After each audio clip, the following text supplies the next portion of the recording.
Et salut! Alors dans cette vidéo, on va voir comment résoudre une équation différentielle du second ordre qui est inhomogène. Alors pour ça, je vous ai remis ici les petits bouts de méthode qui nous intéressent, qui sont issus de ma fiche que vous pouvez télécharger, le lien est dans la description. Et on va encore une fois appliquer cette méthode, cette fois-ci, à travers cet exemple-là. Alors dans la vidéo précédente, on avait vu un premier cas de résolution d'une équation différentielle du second ordre inhomogène. Et dans cette vidéo-là, on va voir un deuxième cas un petit peu différent. Alors, dans un premier temps, on pourrait se demander si cette équation différentielle-là est du second ordre et est inhomogène. Alors, ça, je vous laisse le faire de votre côté. Dans la vidéo précédente, on avait traité un exemple très similaire. Donc là, on va dire qu'elle est du second ordre inhomogène. Et comme le dit la formule générale, f de x, c'est la solution générale plus la solution particulière. Donc fg de x plus fp de x. Donc c'est ce que j'ai recopié ici. Et dans une autre vidéo précédente, on avait trouvé cette solution générale en résolvant l'équation différentielle homogène. Et on avait dit que delta valait 0, r valait moins 2, et on avait vu que fg de x valait lambda x plus mu en facteur de e puissance moins 2x, comme ceci. Alors pour ça, je vous propose qu'on résolve l'équation différentielle inhomogène. Donc du coup, on veut la solution particulière, donc SP. Et pour ça, dans un premier temps, il faut résoudre l'équation différentielle homogène. Alors justement, ça c'est ce que je viens de vous expliquer, qu'on avait fait dans la vidéo précédente, et on avait trouvé tout ça. Et ensuite, alors est-ce qu'on nous demande de vérifier une solution particulière? Non. Nous, on nous demande de la trouver. Alors, on peut trouver la solution particulière uniquement si h, autrement dit si le terme à droite de l'équation différentielle, vaut e puissance rx. Alors là, j'ai que h, il est égal à e puissance moins 2x, e puissance moins 2x. Autrement dit, ça c'est e puissance rx. Donc j'ai que r est égal à moins 2 cette fois-ci. On a bien que r égale moins 2. Et là, la question qu'on va se poser, comme dans la vidéo précédente, c'est est-ce que R n'est pas solution du polynôme? Est-ce que R est une solution simple du polynôme ou est-ce que c'est une solution double du polynôme? Autrement dit, est-ce que ce R-là, moins 2, c'est une solution ou pas du polynôme? Là, on voit que dans le polynôme, quand on l'avait résolu, on avait trouvé que R égale moins 2. Donc, on voit bien que R est une solution du polynôme. Maintenant, est-ce que c'est une solution simple ou une solution double? Pour ça, en gros, il va falloir séparer deux cas. Il y a le cas où delta est nul et le cas où delta est positif ou négatif. En gros, je vous propose qu'on fasse un petit schéma. Là, vous avez par exemple le cas où delta est positif. Par exemple, on a quelque chose comme ça, on a bien deux solutions ici. Si delta est nul, on n'aura qu'une seule solution. Par exemple, on peut avoir quelque chose comme ça, et on a une seule solution ici. Mais en fait, ce qui se passe, c'est qu'un polynôme du degré 2, il a toujours deux solutions. Là, par exemple, il en a deux, mais sauf que là, il en a qu'une. Alors, comment ça fonctionne? Vu qu'il en a une, mais qu'il est tout le temps censé en avoir deux, là, on va dire que cette unique solution, c'est comme si on avait deux solutions qui étaient identiques. Autrement dit, cette unique solution, c'est une solution double. Donc là, regardez, vu qu'on avait que delta égale 0 et qu'on avait trouvé une seule solution, comme un polynôme du deuxième ordre a toujours deux solutions, cette solution-là, c'est une solution double. Donc regardez, R est une solution double du polynôme, donc là, c'est bien le cas, puisque R est une solution, et cette solution-là est une solution double. Donc, vu que c'est le cas, notre solution particulière va être sous cette forme-là, donc je vais recopier ça ici. Notre solution particulière fp de x va s'écrire sous la forme kx carré e puissance Rx, comme ceci, et R, on sait que c'est moins 2, donc je vais directement remplacer le R ici par moins 2, donc hop, moins 2x. Voilà.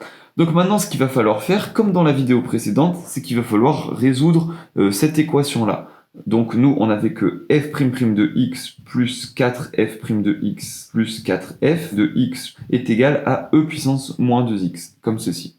Alors, sauf que nous, on est dans le cadre de la recherche de la solution particulière, donc je vais remplacer tous les f par des fp, vu que nous, on veut la solution particulière. Alors du coup, vous voyez bien que si je veux résoudre cette équation-là, il me faut f' de p et f' de p. Alors du coup, c'est ce que je vais faire ici. Dans un premier temps, je vais chercher f' de p, f' p de x plutôt, et ensuite f seconde p de x, comme ceci. Et donc ça, f'p de x, ça vaut quoi?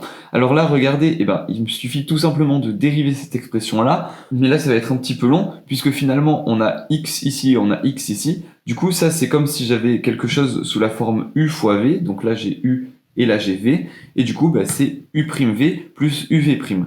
Donc c'est parti, dans un premier temps, on va faire u'V, alors là c'est comme si j'avais 2x ke puissance moins 2x, comme ceci, et ensuite plus uv', autrement dit plus kx carré, et là si je dérive e puissance moins 2x, en fait j'aurai moins 2e puissance moins 2x, donc e puissance moins 2x, et le moins 2 je vais le mettre ici, comme ceci. Donc là, vous voyez que j'ai tout ça. Ensuite, pour avoir f seconde, il va falloir que je dérive tout ça. Donc c'est parti. Donc là, comme dans l'exemple précédent, là je vais avoir quelque chose en u et là quelque chose en v. Et là pareil, là je vais par exemple avoir u et là je vais avoir v. Parce que regardez, on a bien x et x et x et x. Donc comme on a 2 fois x, il va falloir dériver suivant la formule u fois v. Donc du coup, là ça va me donner 2ke moins 2x moins 4xke moins 2x. Ensuite, alors je vous propose d'aller ici pour avoir un peu plus de place.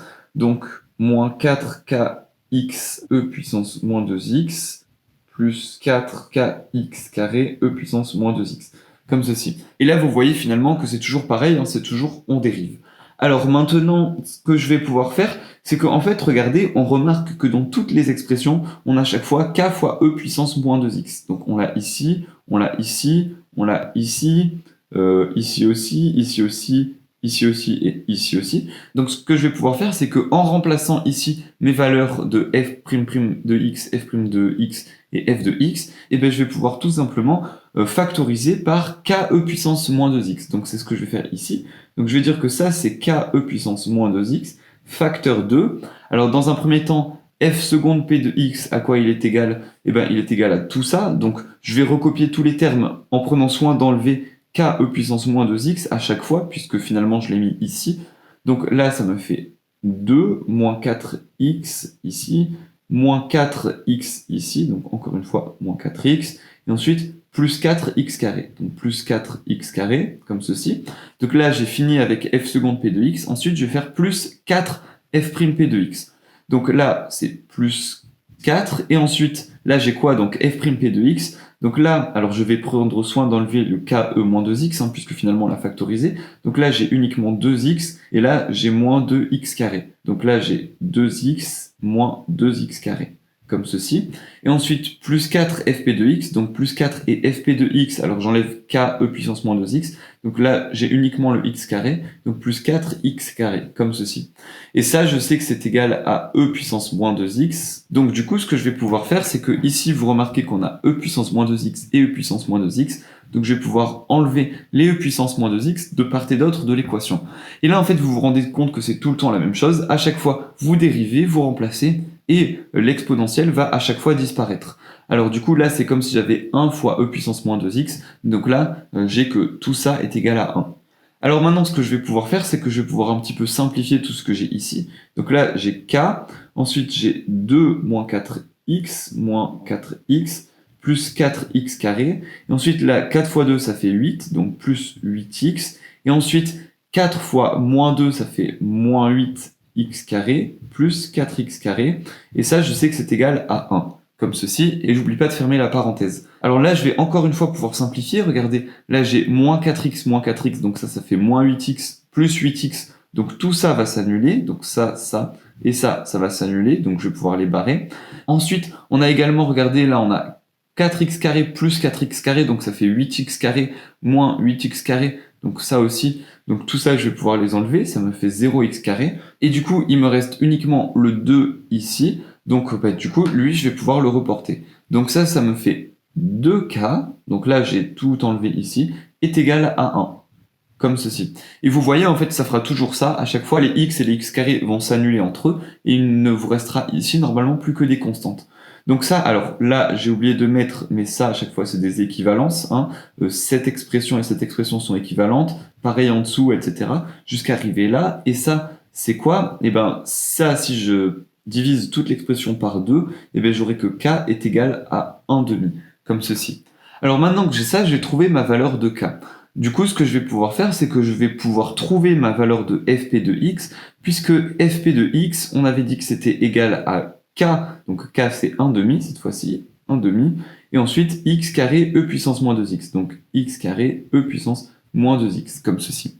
Et donc maintenant que j'ai ça, eh ben, je vais tout simplement pouvoir trouver ma valeur de f de x. Alors regardez, f de x, on avait dit que c'était égal à quoi? On avait dit que c'était égal à fg de x, mais fg de x, on avait dit que ça valait lambda x plus mu e puissance moins 2x, comme ceci, e puissance moins 2x, et donc f de x c'est fg de x plus fp de x, donc ici plus, et fp de x, on a dit que c'était égal à ça, autrement dit, ça nous fait x carré sur 2 fois e puissance moins 2x.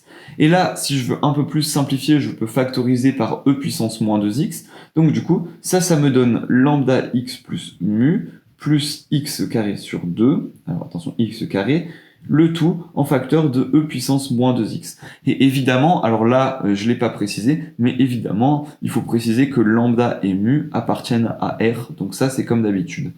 Voilà, donc j'espère à travers cette vidéo que vous aurez bien compris cette fois-ci comment résoudre une équation différentielle du second ordre inhomogène dans le cadre où R est une solution double. J'espère aussi que vous aurez bien compris la différence entre solution simple et solution double. Si c'est le cas, vous pouvez lâcher un petit like, ça fait super plaisir. Si vous avez des questions ou quoi, comme d'habitude, vous pouvez les laisser dans les commentaires. Et nous, on se retrouve dans la prochaine vidéo, cette fois-ci, pour traiter le cas où R est une solution simple du polynôme. Du coup, à tout de suite.